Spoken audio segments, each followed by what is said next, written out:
Thank you. My name is Allison Bamberger, and I am the program director here at the Masonry Institute of St. Louis. Thank you for braving the cold to come out and be with us today. We certainly appreciate you. On behalf of the entire staff, we've got Pam Hallway in the back. She is up at the front. She keeps the lights on and the heater's working, most importantly, and make sure that we all have everything that we need. So Pam is wonderful, and thank you, Pam. We've got Greg Bryant here. He's with the Masonry Structural Coalition. He's a fabulous resource for anyone. I know a lot of people in here have worked with Greg in the past, and he's always here for you guys. And then we've got Bruce Augustine. Many of you know him from last week's fabulous lecture about mortar and grout. He did a wonderful job. We appreciate him. Here for you for anything that you need. And so today we're here with Jason Thompson to talk about mastering structural masonry design with EleMasonry. Let's see, as you know, we will have AIA credit for today. We appreciate everybody that gets those continuing education credits with us. I will be passing around the gift card, or the, business card drop for the giveaways. We've got some design pocket guides to brick construction today. They're really great little resources to have. And of course, this is sponsored today by John J. Smith Masonry Company. So thank you, John Smith Masonry. I believe they're at the World Conference in Las Vegas right now, so they are not here, but we appreciate everything that they do.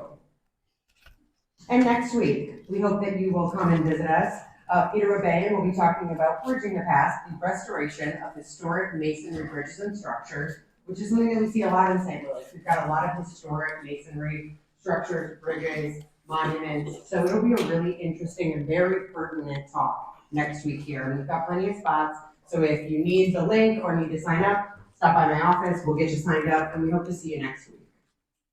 So for today, I'm going to hand it over to Jason Thompson. Thank you so much for being here. Thank you very much. So if you guys are coming next week, so Peter's a great friend.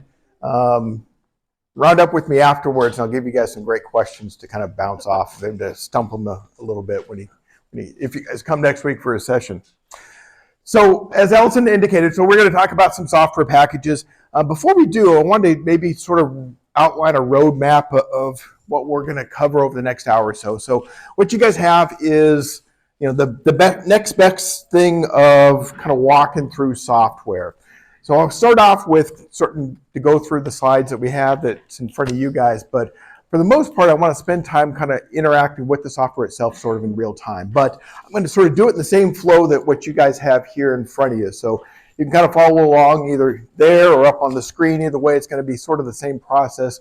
Introduce you guys to the interacting side of the software, its capabilities, what it's using, is sort of its engine, and then actually run through some design examples.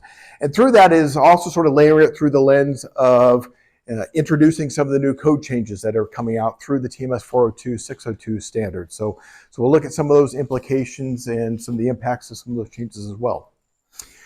So with that, if you guys have questions, you have time. If I say something that doesn't make a whole lot of sense, if I say something that confuses you, please stop me and we'll run through it in a little bit more detail.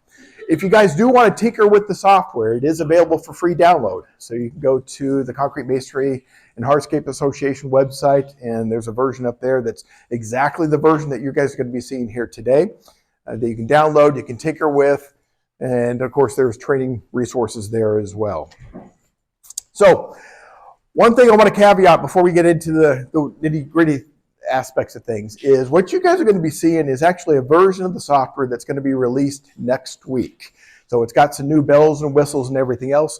So you're actually going to be looking at a demo version. So I want to caveat that a little bit with, if you see the blue screen of death pop up, I'm just kind of giving myself some insurance before that actually happens. So we are still beta checking a few things. For the most part, it's still working, but if something does crash, it hopefully doesn't. Most of what's being introduced into the version that we're going to be looking at is all the changes that came out with the 2022 edition of TMS 402-602. And concurrent with that is all the changes that are linked into that through ASCE 7 2022. So all those changes are kind of being melded into this latest version. But as you can see from the screen, and as we'll see when we get into the software itself, you can actually choose whatever version of the TMS 402, 602 that you want to. So if you're working in different jurisdictions that have different versions of that standard enforced or in play at any given moment, that's the version that you can dial in and choose. So again, we're going to focus mostly on the software, but there's one big change I want to sort of flag before we get into the actual design aspects of things. And that is in the 2022 edition of TMS 402, 602, usually when standards come out, there's minor changes here and there. They tweak coefficients. There's actually a monster change that's coming out with the TMS 402, 602. And essentially what it's doing is it's introducing a tension compression control design similar to what concrete has in ACI 318, right? So if you've got an element that's under a lot of axial compression, it's really hard to get that element to behave in a ductile manner. And so that's where these provisions sort of kick in. And you can see here that you kind of start from one end of the spectrum where if you're purely tension controlled, your phi factor, your strength reduction factor is 0.9. If you're on the other end of the spectrum, you're purely compression controlled, that phi factor drops down to 0.65. And then there's this transition zone in between so that you don't just take a hard step just because you change your wall height 4 inches or something of that nature. So it'll transition between the two ends of that spectrum. The big part of this is really driven off of some of the explicit and implicit ductility demands, ductility requirements that are in TMS 402s, as we have for pretty much all structural systems and materials. So we're trying to maintain a given level of ductility with our systems, but sometimes recognizing that it just isn't practical, or the types of systems or their configuration aren't going to be ductile in their inherently. So for some of those cases, we can take a hit on the strength and still be able to get those systems and those elements to actually work. So before we can get into the EleMasonry software, I wanted to give 2 seconds of kind of a high-level overview. If you guys are interested in different types of structural software packages for masonry, there's a lot of different options that are out there. If you're familiar, there's a group out there called IES. They create a lot of different structural software analysis programs. And if you're familiar with IES, you might be familiar with a software program called Quick Masonry. And what you're going to see here is going to look a lot like Quick Masonry if you're familiar with Quick Masonry, because it's actually written by the exact same guy. It's the exact same software package, exact same engine. The only difference is there's different branding. That's really kind of what it comes down to. EleMasonry has its EleMasonry brand. Quick Masonry has its Quick Masonry brand. But if you're using Quick Masonry or any of the quick structural analysis software packages that are out there, you're going to a lot of what we're going to be talking about is going to look very familiar to you. What Quick Masonry, EleMasonry isn't, is it's not finite element though. And we're going to talk about why that was kind of important in the early stages of developing this. There are obviously some great software packages out there that are finite element based. One of the key sort of underpinning foundational objectives in creating these software packages, the EleMasonry software package, is we wanted it to be very transparent, no black box. So if you wanted to actually see exactly what the software was doing at any step along its analysis algorithm, you could drill in and actually see and be able to parse that out and be able to give you that level of confidence as to what the software is actually doing. And that becomes a little difficult when you're talking about finite element stuff, right? Some of that stuff is a little bit of a furry black box. Now, EleMasonry actually has, here we go. So, from the EleMasonry side, it's not finite element. It's going to give you every equation so you can drill in, you can see exactly what it is. And it'll also kind of link back to what equation from the TMS 402, what equation from ASCE 7, what equation from the IBC, if that's applicable, is being applied here. So you can always kind of trace all the way through from the beginning to end what the software is actually doing. Now, there's a sister software package that we're not going to talk about here today, but I'll mention it very quickly. It's called Direct Design. What Direct Design does is it analyzes and designs the entire structure. So if you've got a whole building that's all load-bearing masonry, you lay out that building, and it's actually going to design the whole thing for you. And because it's a whole building analysis, it will resolve load. So you don't have to figure out what's your main wind force resisting wind pressures, what's your components and cladding. Once it knows the geometry of the building, it's going to do all that stuff for you. The way that sort of integrates with EleMasonry is direct design is going to let you do 90% of the work on your structure, so it's going to lay out and design most of the stuff. But as we know, oftentimes with structures, it's a few key elements, a few key areas of a building that sort of are our problem children. And so that's where EleMasonry can kind of come in. So EleMasonry can let you do the granular analysis on specific sections of a building that that may be receiving a lot more load than other sections of the building. So with that, I'm going to jump off the slides as we kind of move forward, jump into the software package. But again, we'll sort of follow the same sequence of content that's in the slides or the printouts that you guys have in front of you. I actually want to start all the way over. So when you first open up EleMasonry, this is what you're going to end up seeing. And this is sort of the home screen. So with EleMasonry, it will accommodate as many different types of elements you want to put into it under these component categories. So we can do walls, beams, pilasters, or columns, and we can do as many of them as we want. So if we want to have one project file with 8 different walls that we want to analyze and 16 different lintels or beams, they can all be accommodated in here.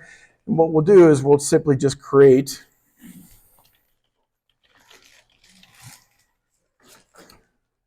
an element as we need it. And so we can tag these in any kind of specific way we want. It's all customizable types of naming systems.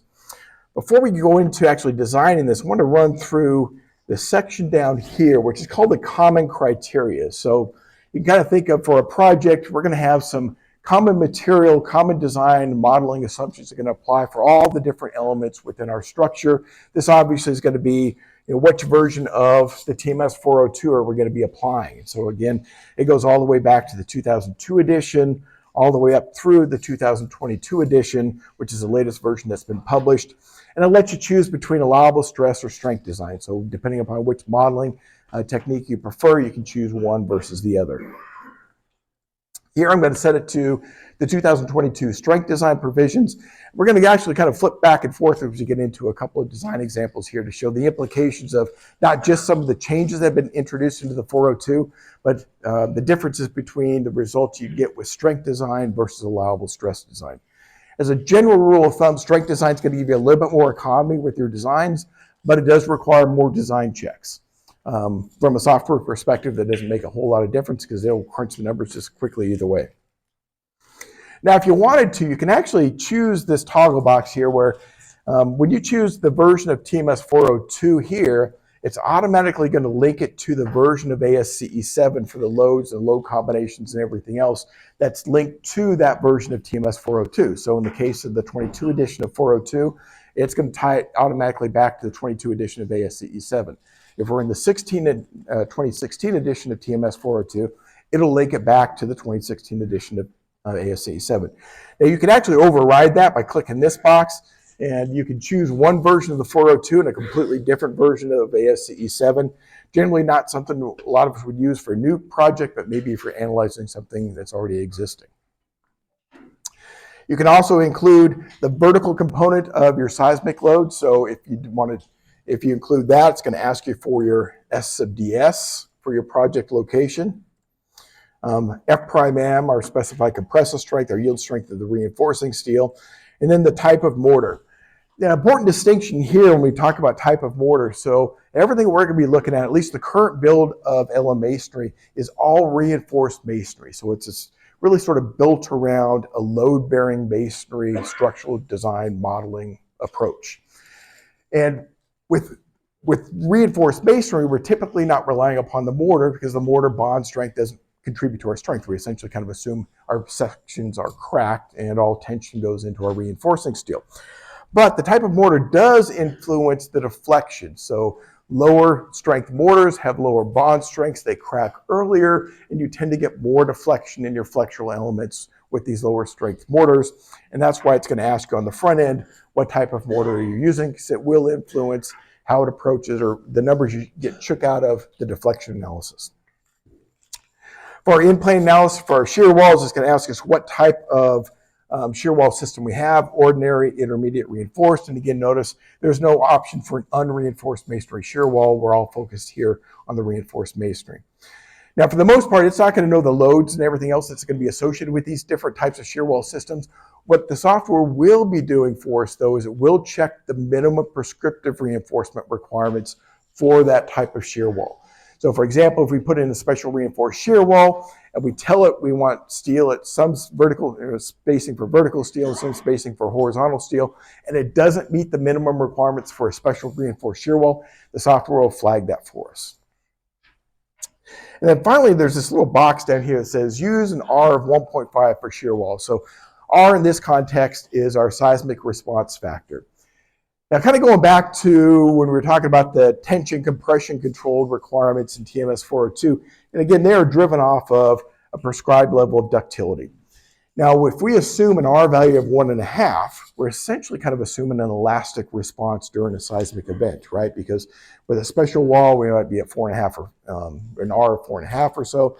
For an intermediate, it's a little bit less. With an R of 1.5, we're assuming that we're not going to yield reinforcing steel. We're not going to, crack the masonry, crush the masonry. We're an elastic response. Now, it's going to drive our seismic loads way, way up. What this is really driven off of or predicated off of is in TMS 402, there's actually sort of an out that says, look, you don't have to worry about a lot of these ductility checks if you assume an elastic response. So in short, we could drive our seismic loads way up, detail and design our masonry to respond elastically, and as a result, bypass some of the ductility checks, because if we're going to be performing elastically, we don't need that inelastic ductility response that we're kind of assuming. Now, this works in some cases and doesn't work in other cases. Obviously, if you've got a masonry shear wall that is 12 foot tall and 200 foot long, it's really hard to get that wall to perform inelastically in plane, right? It's going to take a lot of load. So those might be the types of elements where you don't need ductility. In fact, that wall probably isn't ever going to give you any sort of level of ductility. It's always going to perform elastically. So this may be an option or a scenario where this option could give you a different, more economical design using that bypass in 402 to kind of get around some of those ductility checks. But for the most part, we'll end up clicking this one off. So at this point, we've kind of set our common criteria. So this is most of the stuff that we're going to need that's going to apply to all the different elements. So that whether we're designing the walls, the beams, the pilasters, everything else that's going to go in here, they're all going to use this common input modeling criteria. As a note, though, we can override this if we want to when we get into specific elements. So for example, if we got a project where most of our shear walls are going to work at 2,000 PSI, but we may have one section of the building that's just a really high demand area and we have to bump that F'(M) up to 3,000 PSI to be able to get it to work, we can do that specifically for those individual elements. So it does give us still that override option. Again, going back to our new components, we can choose wall, beam, pilaster, or column. I'm going to start here with this wall that I've already created. And a few different things that you're going to see right when we create these. First is, on the right-hand side of your screen is sort of what I refer to as the dashboard. So you see a bunch of little green circles. And essentially what this is this is sort of giving you the high-level overview of how everything is sort of shaking out based upon the design inputs that you've set so far.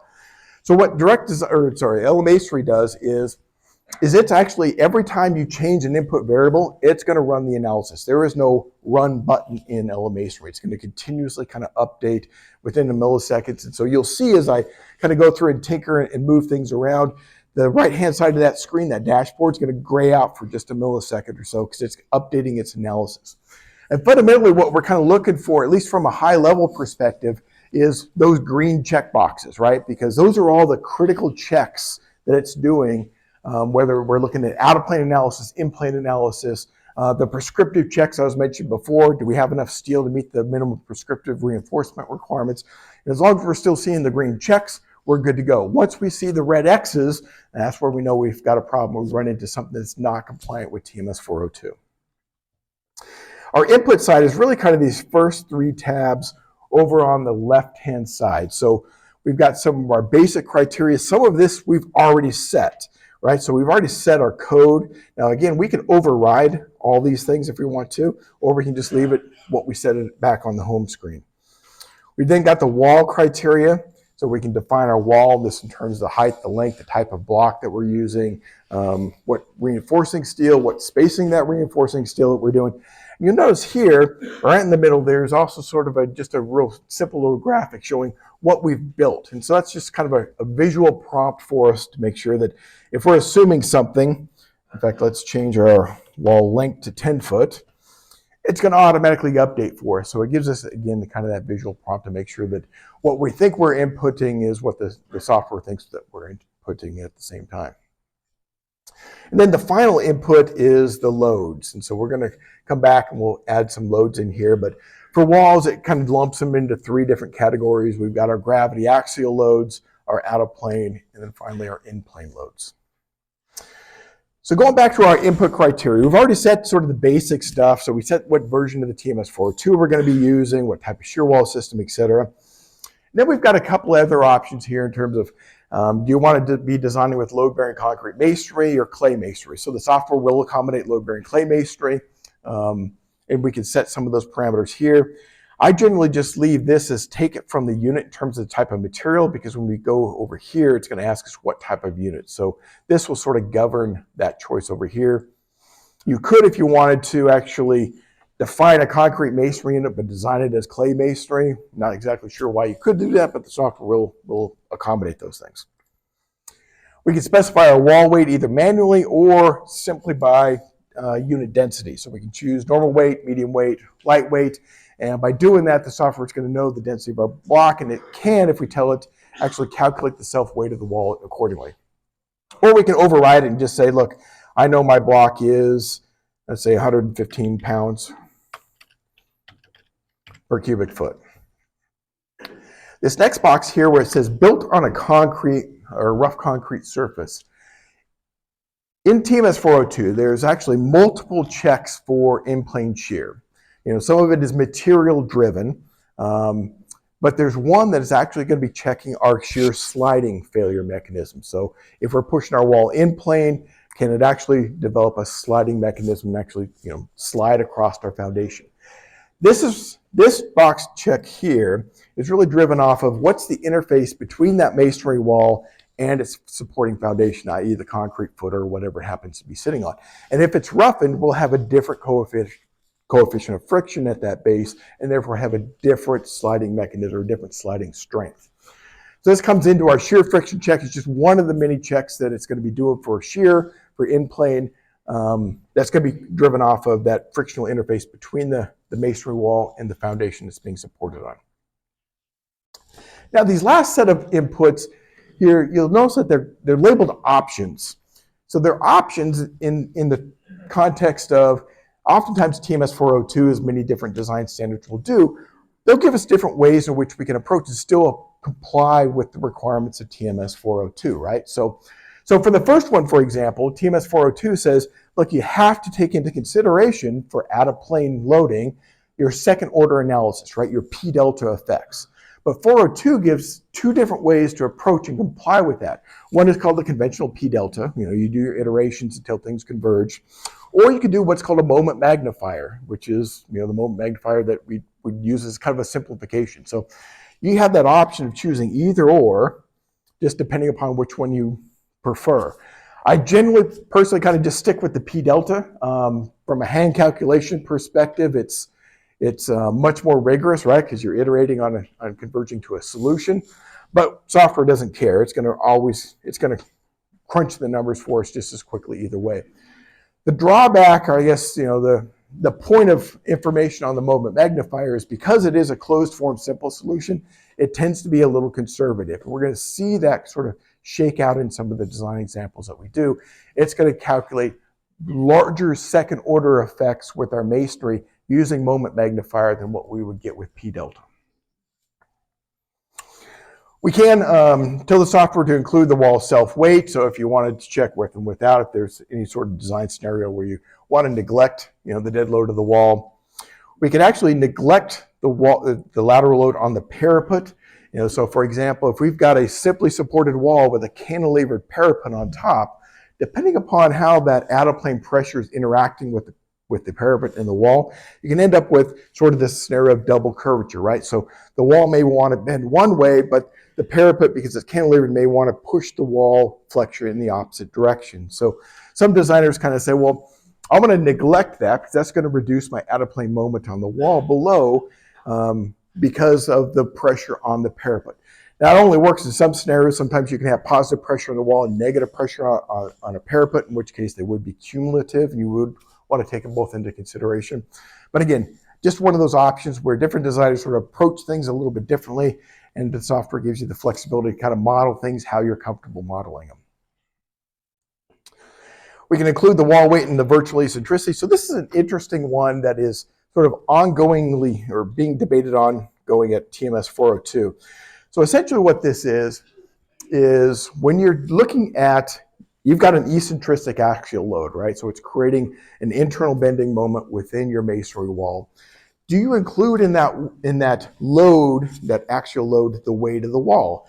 And there's kind of this ongoing debate of, yes, you should because it's still a load, versus no, it shouldn't because it's actually sort of a self-centering load. It could counteract whatever externally eccentrically applied load is actually being applied to your wall. So lots of papers, lots of different people debating about that. So essentially what the software does is says, look, if you like modeling it one way versus the other, you can turn this on or off depending on how you want to do it. I always use eye cracked, essentially with masonry. If we've got an unloaded masonry element, for example, loaded out of plane, initially it's going to take a little bit of load and it's not going to crack until we reach the cracking load, and then it cracks and we have a cracked section at that point. A lot of designers kind of, so what TMS 402 says is you actually kind of do this tiered stage analysis. You analyze it and up until it cracks, then you analyze it differently, assuming that it's cracked. A lot of designers kind of skip that first step and just assume that it's always going to be cracked because generally speaking, it's almost always going to be cracked. And so that option here gives us the always cracked section properties.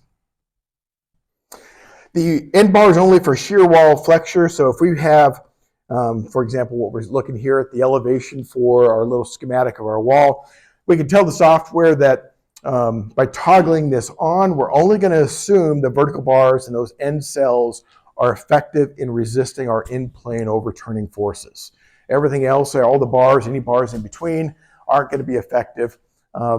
And generally speaking, this is kind of how we would approach it from a hand calculation perspective, right? Because it's really simple, really easy. We wouldn't have to figure out all the different stresses and all the different vertical bars between the ends of our wall.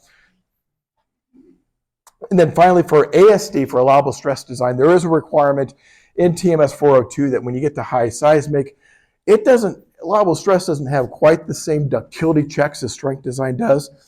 It sort of takes a little bit more of a club approach to things and says, look, we're going to simplify some of the analysis with ASD, and in turn, what we're going to end up doing is we're going to just jack up some of the loads. So it's sort of a different approach. Philosophically, what it's trying to do is very similar to what strength design is doing from a ductility-driven design objective, but it just does it very differently. And obviously, you're not going to get exactly the same results. By forcing ductility versus forcing higher loads doesn't always converge in terms of exactly where you're going to end up, where you're detailing for your masonry system. So again, these are kind of our different optional input. We can jump over to our load, and this is where we can change the height, the length. I'm going to take the parapet off this load. We can change different walls or the block sizes for a wall. The software will accommodate from 6-inch block all the way up to 16-inch block. And you'll notice that there's no 4-inch option. TMS 402 does allow load-bearing 4-inch concrete masonry. There's no prohibition on it. It was sort of a judgment call not putting 4-inch CMU into the software simply because when you start looking at 4-inch CMU, the cell sizes are just not very feasible to be able to get steel in and grout. So it's more of a practical limitation than any sort of a code limitation on the use of 4-inch block within the software. We can choose our bond type. And bond type does, whether we're doing running bond or stack bond, that does have an influence on our in-plane shear strength. The software is going to assume that unless we solid grout the wall, only the cells that contain reinforcing steel are going to be grouted. So that's the shading that you see here in this middle figure. those are the cells that contain reinforcing steel, and therefore those are the ones that contain the grout. We can override this by saying, regardless of what the spacing of the steel is, we want a solid grout the wall. So maybe it's being solid grouted for sound transmission or fire or something that's not even structural. We choose our bar sizes. We can choose how many bars per cell. And I know this is going to be a little hard for you guys to see, but we can start looking at different. Yeah, I don't know if you're going to be able to see that, but it does kind of update things here where you can see different number of bars within the cell. We have to define the clear cover. Finally, the spacing of the steel. So if I put 32 inches on center, we can add in horizontal reinforcement. And that horizontal reinforcement can be bond beams, bed joint reinforcement, and then the spacing of that horizontal reinforcement. So going back to this vertical bar spacing. So the software is going to allow us to sort of lay out any wall configuration that we want. It does not need to be modular. So for example, instead of a 10-foot long wall, I'm going to put in 21 foot. Actually, let me put in 11 foot. Might make it a little easier to see.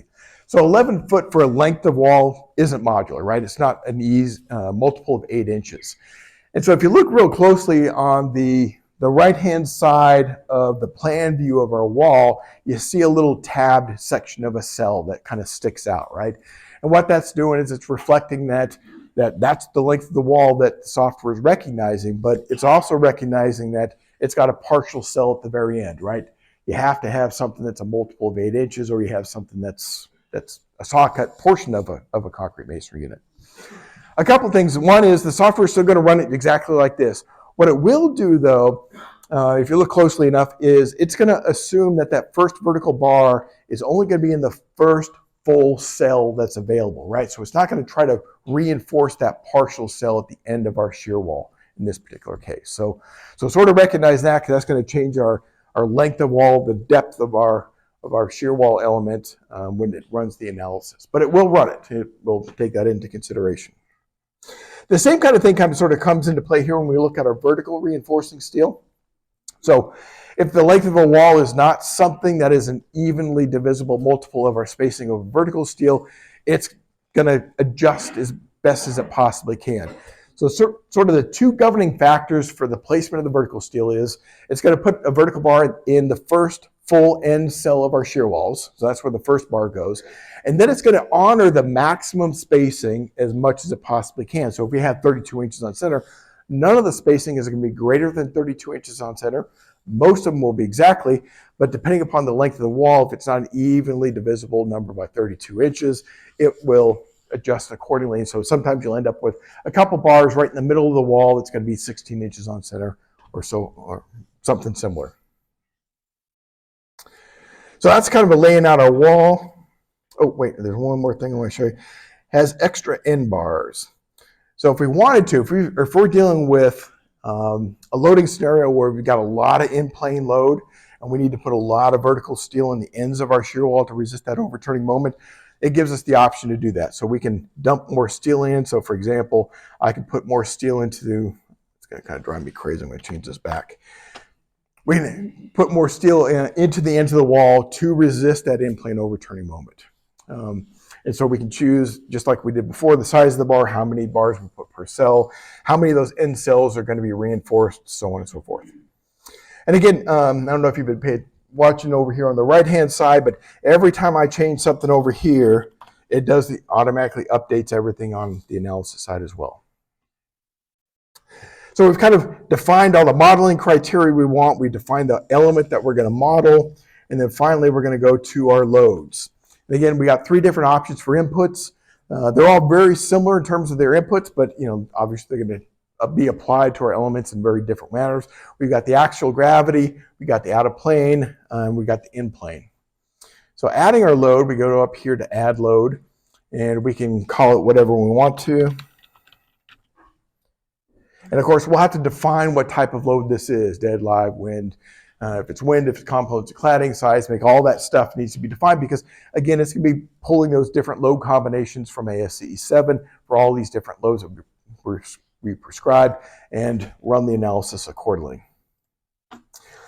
The inputs, we can do, obviously, we're under gravity load, so we can do a uniform axial load. We can vary that axial load if you want to, so it can go from 100,000 or 10,000 pounds per foot on one end all the way down to 0 if we wanted to. We can do concentrated loads. We can tell where that concentrated load is. So all the inputs are pretty straightforward. We can have in-plane and out-of-plane moments applied to our element. The one thing that's a little unique with EleMasonry is when you see this, how we measure eccentricity, and it gives you two different options. Usually when we kind of think of what's our eccentricity, we almost always kind of mentally default back to, well, it's measured from the center line of our wall, right? Well, with masonry, for most masonry, that's absolutely true. But with some masonry, it's not. There are certain types of masonry units that are not symmetrical about the wall cross-section, about the mid cross-section of the wall. Most of these are load-bearing clay masonry units, but just kind of keep that one in the back of your head. For concrete masonry, for the most part, it's going to be about the center line. But if you've got a very uniquely configured masonry unit that is not symmetrical about its in-plane horizontal axis, you'll want to use the centroid, the mass centroid of that unit. For the most part, though, it's going to be wall centroid. So that is one of the unique input variables when we start looking at the masonry side of the equation for our loading. How are we measuring that eccentricity of our applied axial load? Now, for the out-of-plane and in-plane, a lot of the same kind of stuff, pretty much all the same sort of input variables, although we are going to be applying these loads differently. It's not from the top of the wall, it's going to be the out-of-plane side of the equation. And same thing for the in-plane loads. So what I'm going to do, so I got a quick shortcut. I can dump a bunch of loads into this wall. And so now we've got, for our gravity loads, we've got a roof dead load, we got snow loads, we got live loads for roof. At the out-of-plane, we got a components and cladding load, wind uplift, in-plane load, seismic, wind. So we've kind of mapped out, if you would, what I'd describe as sort of a reasonable loading scenario for, what you would run across for, the St. Louis area. We've got some wind, we got some seismic, we got the typical snow loads that you would expect, so on and so forth. And that's going to give us much more interesting things to look at over here on the right-hand side. So now all of a sudden we've got a scenario where it's doing, again, all those different out-of-plane checks. And most of those are checked green, so we're good to go. But you notice we do have one red X for the out-of-plane, and that's on our deflection. So the numbers that you see here next to the green checks or the red X's, those are basically utilization ratios. So anything that's less than 1, you're code compliant. Anything over 1 exceeds some kind of limitation that the building code stipulates for us. So in this particular case, we are exceeding the deflection limit from TMS by just over, almost 5% or so. So it's not an extreme failure, but it is something that is failing. You'll notice here that it includes 2 different deflection checks. One, it's labeled TMS. The second one is labeled IBC. And the reason for that is the IBC and TMS actually have 2 different deflection limitations. And they are radically different deflection limitations. They use different loads, and they use different deflection limits. So if you ever get into those details, and that's why you see from the IBC perspective, we're only at, 3% or so. I mean, it's a very small amount of deflection utilization. From the TMS perspective, we're over our 100% utilization for deflection limitation. So again, you're going to see different results, and that's simply because they use different loads, they stipulate different loads, and they stipulate different deflection limitations. It's also going to look at our in-plane checks here, and we're going to drill into these in a little bit more detail. But essentially what we're looking at, I'm going to go back here, and I'm going to create just a simple new wall. And I'm going to put in just a couple fairly simple loads. Let's put 2,500 pounds axial dead load, and I want to put in, and it's going to do components and cladding. Let's do 40 PSF for our CNC loads. This is going to help us look a little bit more. So when we get into this analysis section, this is essentially sort of, peeling away that first layer, the black box, to say, okay, here's sort of everything the software is doing for its analysis. So from the out-of-plane side, we can look at what's all the model. So we can choose the different wind loads, dead loads. And so we only have a dead load, and we only have a CNC load in here. So we can see exactly what it's doing. Does it make sense? Are the loads oriented in the direction that we kind of think are? So it gives us, again, sort of that quick visual check for what it's doing.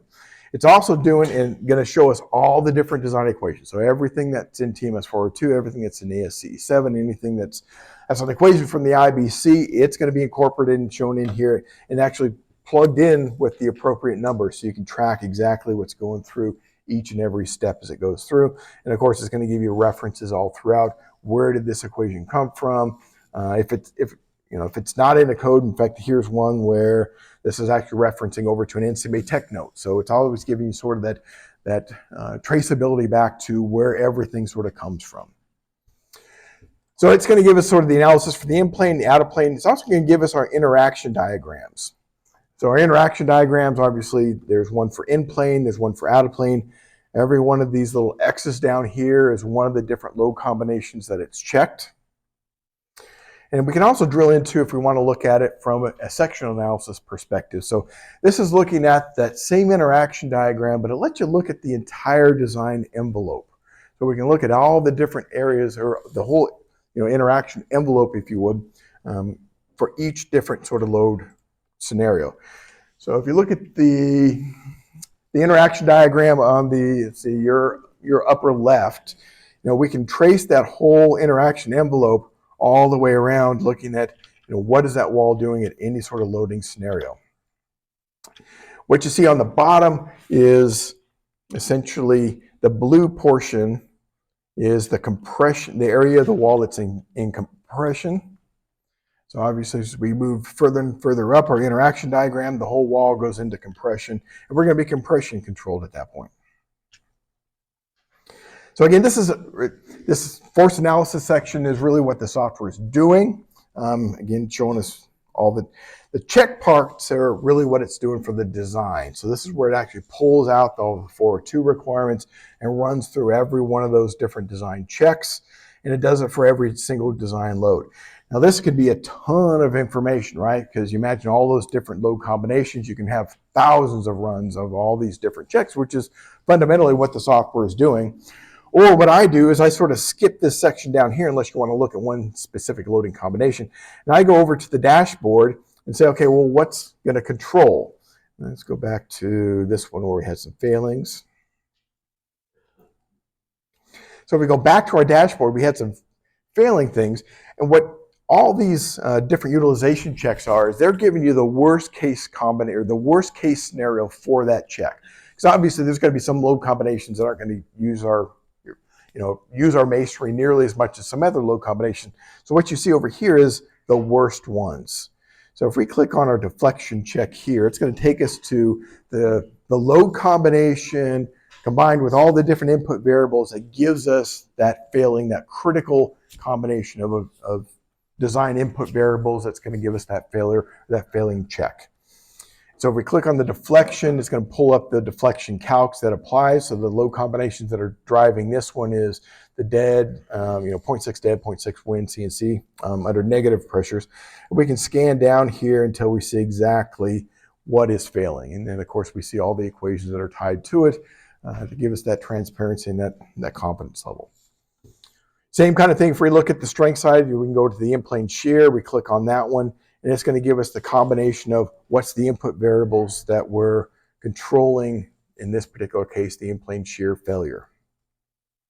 And then finally, for prescriptive checks, now we've got a scenario where we don't have we've got too much reinforcing steel for this element. And a lot of that was probably driven off of the fact that I did put a lot of steel in this pretty short wall, so we could potentially go back, probably something a little bit more realistic for our wall, change it to a 20-foot long wall, and all of a sudden we start seeing a lot of these things sort of come into play. I forget if I'm doing, yeah, this is ordinary. So now these strength checks are now all turning green. We still have a prescriptive check that's not working. So we need vertical bar spacing. So we're not meeting our minimum. Oh, that's because I changed this to number 3 bars. There we go. So now we've gone back. Forget why I changed that to number 3 bar, but I had that number 3 bar, so we're not meeting the minimum prescriptive requirements. So basically 402 does require number 4 bars minimum for our prescriptive seismic reinforcement. So changing that to 4 or 5s will give everything that sort of works. So I know I kind of went through things fairly quickly. One of the things I did want to point out here, which ties back to the tension compression controlled limits that TMS 402 has introduced in this latest edition. We can see that pretty easily here with this interaction diagram. So right now, we're running under the TMS 402-602 22 edition. So it's got that compression tension controlled check in place. And you can kind of see that here between our design envelope, so that's the dark shaded area, versus the nominal strength, which is the dashed line. So the dashed line does not include our phi factor. And you can see as we transition more into the compression area, we get more higher up into here, we go from a tension controlled to a compression controlled mechanism. And as such, our phi factor goes much larger, and therefore the distance between our nominal design envelope and our actual design envelope becomes much larger. So I'm going to just go back here and I'm going to change this. The only thing I'm going to change is go to the 16 edition. So everything else is going to stay the same. I'm just going to change it to the 2016 edition. It's going to rerun it for us. Now we go back to here and you can see sort of real quickly how that design envelope has completely changed, right? Because we no longer have that compression. In the 16 edition, there's no option for a compression controlled failure limit state. And so the distance between our nominal strength and our design strength is always based upon a phi factor of 0.9. So these two curves become much closer together, but we have the potential to have a lot more failure limit states because of some of the ductility checks. So again, it kind of depends upon what type of element you're working with, what's the load demand, how much reinforcing steel you can put into it, what's the axial load, some of those different variables. But again, it gives you a little bit more flexibility going from one end of the spectrum to the other end of the spectrum. So questions on that before we jump real quickly into beams? Yeah. Sorry, there's no openings with the EleMasonry. So it doesn't, yeah, so if you didn't hear it, so it doesn't do openings. It's just solid elements of masonry. If you want to do openings, that's where direct design would come in, because direct design can kind of capture that whole facade, whether it's got openings, whether it doesn't have openings. But good question. So beams is going to be really simple. In fact, all these different modules, where you're talking beams, pilasters, columns, or walls, the interface is going to be very similar between what we just went through for the wall side of the equation. Obviously, some of the inputs are going to be a little different because what we need to know for designing beams is going to be a little different than what we need to know for designing walls. With beams, we're going to, it's going to ask us for things such as our clear span, whether we want to input what that design span is, or if it wants the software to calculate it for us. It does give us the option to put stirrups in if we want to. I generally am not a huge fan of stirrups in masonry, just from a congestion perspective. It starts to get a little hard. Now, if you got a 12-inch block, maybe you can get a single layer of stirrups in and make that kind of feasible. But otherwise, it's very similar to what we were looking at before. The load inputs are a little simpler because we're just dealing with the amount of load that goes into the beam. The one thing that is kind of unique with EleMasonry is it does allow for loading out of plane on your beam. So if you've got, obviously, we commonly run into situations where you got a gravity load and an out of plane wind pressure, so you got this biaxial bending scenario. So EleMasonry does accommodate for those types of loading scenarios. And then for columns, again, very similar interface for the software. It's going to ask for dimensions. How is it supported end to end? It will actually allow us to put in our K factor, or effective length factor, if we wanted to kind of really sort of dial in exactly the fixity at either end of our column. the reinforcing steel. Now, one of the things that it is going to do is it's when we choose things like the bar sizes, the number of bars and things like that, it's going to force us into a detailing pattern that still complies with TMS 402. So it won't let you do things like, 2 bars in a column, right? Because we can't get a bar in every single cell. That just wouldn't be, compliant with the prescriptive detailing requirement from TMS 402. And then finally for pilasters. Now the pilasters does have a couple of unique features. So pilasters, basically, these are the elements there. Think of columns that are built into walls, right? So they're predominantly there for both out-of-plane flexure as well as axial. So if we got a beam girder or something else framed into a wall, we got a lot of concentrated axial load right there at that location. Or sometimes they're just used to brace the wall for out-of-plane. So back in the days before reinforcing steel was commonplace, masonry walls were built with a lot of pilasters. In fact, there were prescriptive rules of thumb on if your wall was X tall, you needed number of pilasters spaced so many feet apart along the length of your wall, and that was your out-of-plane rib bracing, basically. These pilasters are basically the same, except they're going to be reinforced, and we can do a couple of different things. So one of the unique things with the pilasters is we can tell it, how are we configuring it? Is the pilaster projecting from both faces or just one? Do we only have, flanging effects on one side versus the other side? So just depending upon the scenario that you're going to be modeling with your pilasters, it'll be able to accommodate, I think, most of those different types of scenarios. So one thing I've kind of neglected, you guys have probably seen it pop up 100 times as I move around, is anytime you're working around the software and you're trying to remember exactly what one of those input variables was, it does have this tooltip. So as long as you hover over any spot within the software, it'll pop up and give you kind of a short little prompt as to what it's looking for here in terms of the input variables. And finally, let me go back to our wall. So again, we've changed this wall. So this was the one where, we had increased the bar size. We're now complying with the prescriptive requirements of TMS 402, 602, and we can, if we want to, actually run a report. And so this is going to essentially give us a lot of information, but it's not going to give us every single scenario.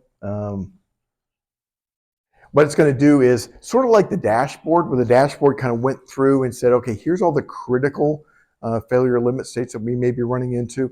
It's going to summarize all those in the report. So it's not going to give you everything that it actually runs. You can always go in and look at everything that it runs if you want to, but if we printed out everything, it would, simple little buildings or simple little elements like this would be thousands of pages long. You see here, this is an unlicensed demo version. This is what I was kind of alluding to before. This is going through some beta checking. This version should be publicly available literally here in the next couple of weeks or so. It's just got all the latest sort of code requirements built into it now. But luckily, I knocked on enough wood. It hadn't crashed on me this whole time. So with that, there's one thing I did sort of glaze over, I'll hit on real quickly, is so this top ribbon bar, this has all the stuff you'd expect it to have, right? Save as, reports. You can, if you want to use metric units, you can change the metric units. There is this check for updates thing. So essentially what you click on that, anytime that there's a new version that's been pushed out, just click on that, it'll automatically download it and you just install it. So that's part of what comes along with the software. What I did want to point out here real quickly is this Masonry units one. And so I alluded to a couple times, there are some funky units that are out there. And the software is sort of built around being able to accommodate different unit configurations. But its core is built around these common everyday concrete masonry units, right? 6-inch, 8-inch, all the way up to 16-inch. There's actually a library we want. So for example, in the Northeast, they use an 18-inch long CMU. It's kind of just whatever evolved up there 100 years ago. And so there's actually a library. You can click here and you can go and it will actually download a different unit configuration and you can plug that in if you so wanted to. But if you're just going to be running the everyday, 8x8x16s or everyday concrete types of masonry units. That's what comes in here, and that's the reason why when we go back to these loading criteria, it's going to ask us things like, if you've got a really funky unit that is not symmetrical about its cross section, you'll want to take that eccentricity from the mass centroid, not the geometric centroid. So with that, I think I've got a couple minutes left. Are there questions I can field? I know I threw a lot of stuff at you guys. Yes? Yeah, this one's pretty simple. If you're look at an older masonry building, the block dimensions were slightly different. You change that in the block dimension of the units? Or do you change it? So that's a great question. So if you didn't hear, yes, if you go back to the turn of the century, even concrete masonry unit dimensions weren't standardized, right? Everyone kind of made their own thing. You'd have a 7-inch wide and a 14-inch long unit type of thing. So what you would do in that scenario is you'd actually go to a proprietary option.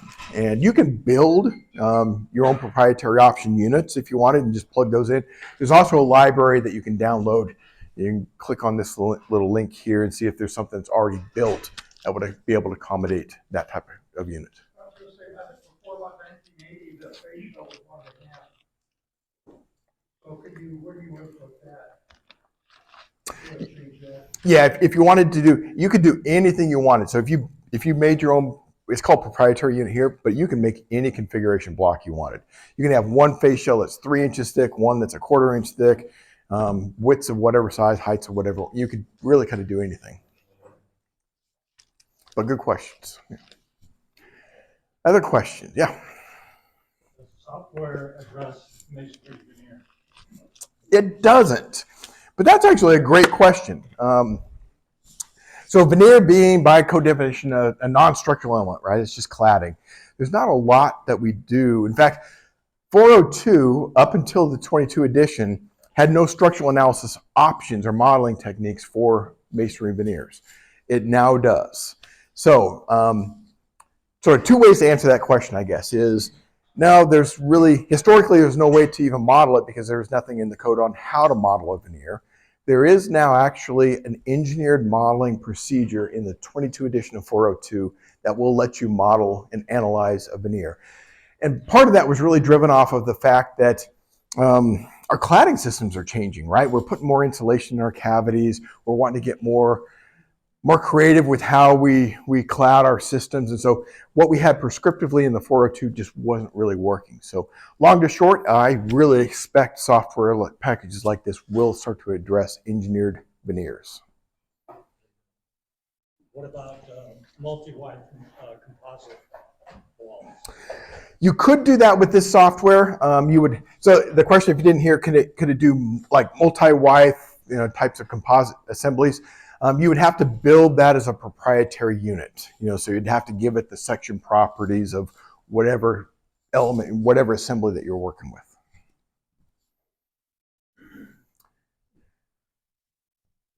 Other questions?